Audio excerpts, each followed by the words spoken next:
Microphone check. Check. Check. So I just turned 28. I'm approaching a quarter-life crisis. Making my passage into manhood. So I thought I would grow out a mustache, but these days, if you have a mustache, everyone's like, oh, hey, that's a great ironic mustache. And I'm like, what's an ironic mustache? I am not a gay cop, nor am I a racist porn star. See, that is a joke I will not be doing tonight.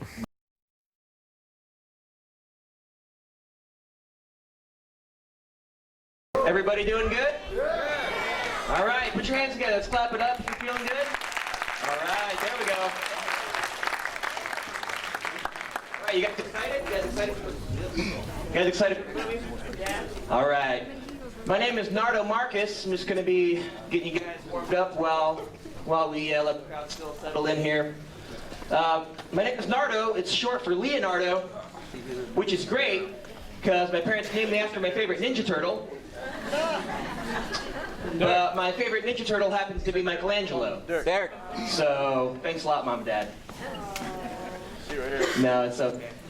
I have dual citizenship between the United States and Brazil, which is wonderful for me because in a lot of ways, I'm sort of like an illegal immigrant who just happens to have civil rights.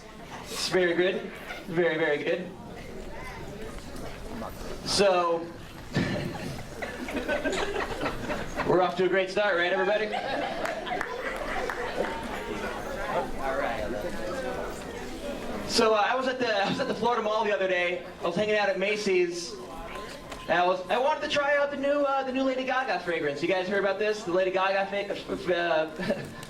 fragrance. It's called Fame. You know, I just wanted to taste the Fame a little bit. And I couldn't do it. I couldn't get there at all because there are all these tourists in front of me everywhere.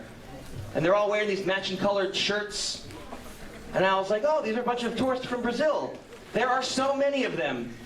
There's like a Brazilian of them. I know.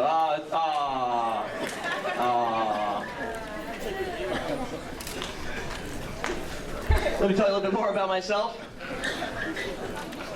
I'm really into music, but I listen to weird music.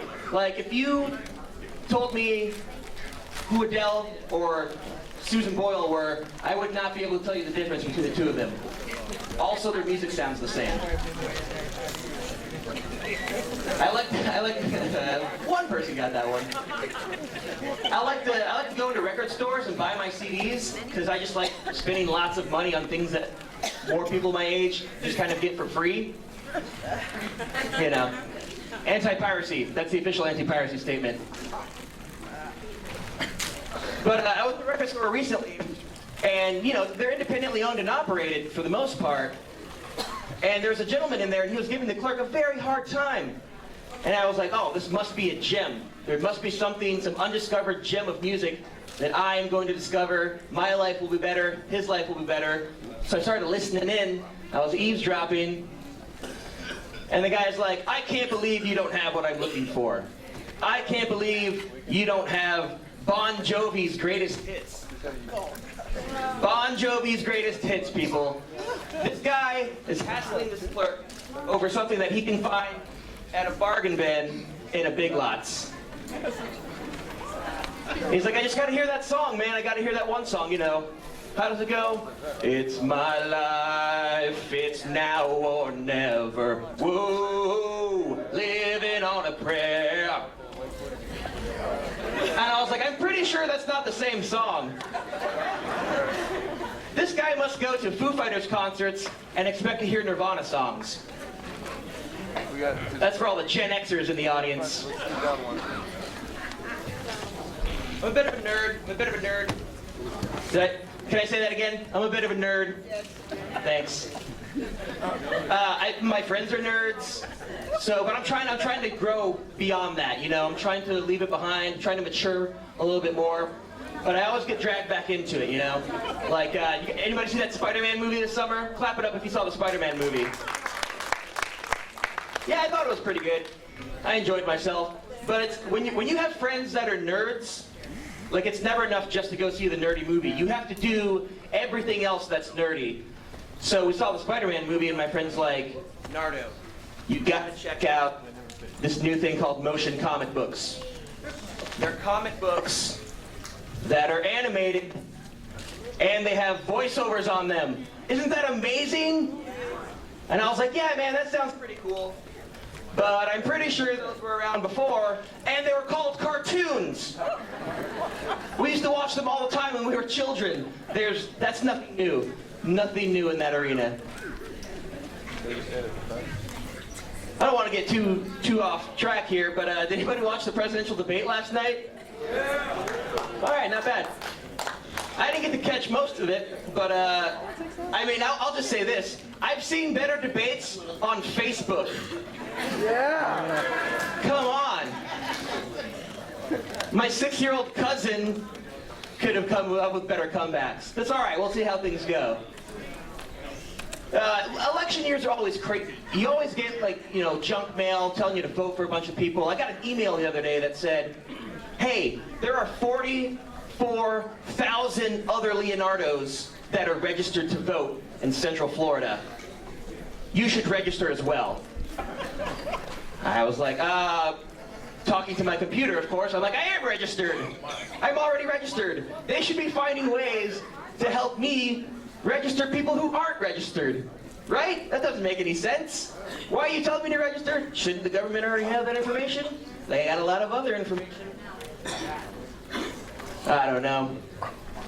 We had a primary election recently. Did anybody vote in that election a couple months ago? I tried to vote. I was going to go, but I ran into some problems because I don't know if you guys heard about this, this voter purging scandal that Florida's kind of been dealing with recently. But I went there, and they're like, I'm sorry, sir, there's something wrong with your record. We can't let you in. Your name is misspelled or something. I was about to lose my mind, people. I was about to lose it. But then they saw that I was a registered Republican, and they're like, oh, come right in. Help yourself. Come on in. Go do your thing. Out of that primary election, I don't know if you guys remember the prosecutor from the Casey Anthony trial, but he's going to be, he's going to be holding office soon, starting January. And I don't want to speak ill of the man before he takes his, his position to serve his city, or state rather. But he wrote a book called Imperfect Justice about his experience in the Casey Anthony trial. And I couldn't help but think that maybe, just maybe, if he had spent a little more time working on that trial and a little less time working on his book, he could have just called the book Justice. Am I right? I guess not. Just a little opinion.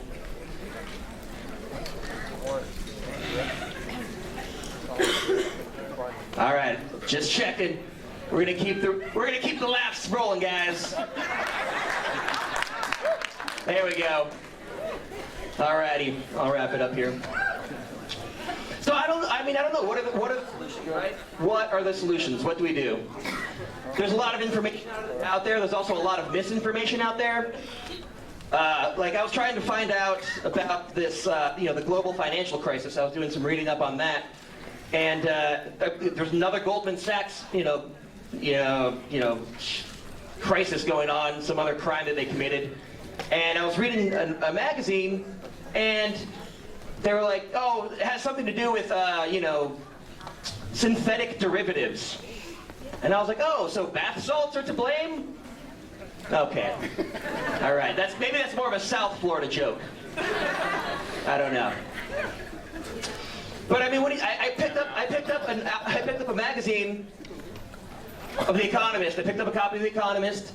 I read it for 4 hours. For 4 hours, I retained no information. The only word I could remember from that article was austerity. 4 hours of reading, and I retained one word. What's going on with our brains these days? It seems like we can hold less information. Half you people probably think I just said autonomy. Vocabulary jokes. All right, guys. You guys ready for a good night? This is Monica. Sorry, I thought Katrina was up. I got the order of operations wrong. Thank you very much, guys.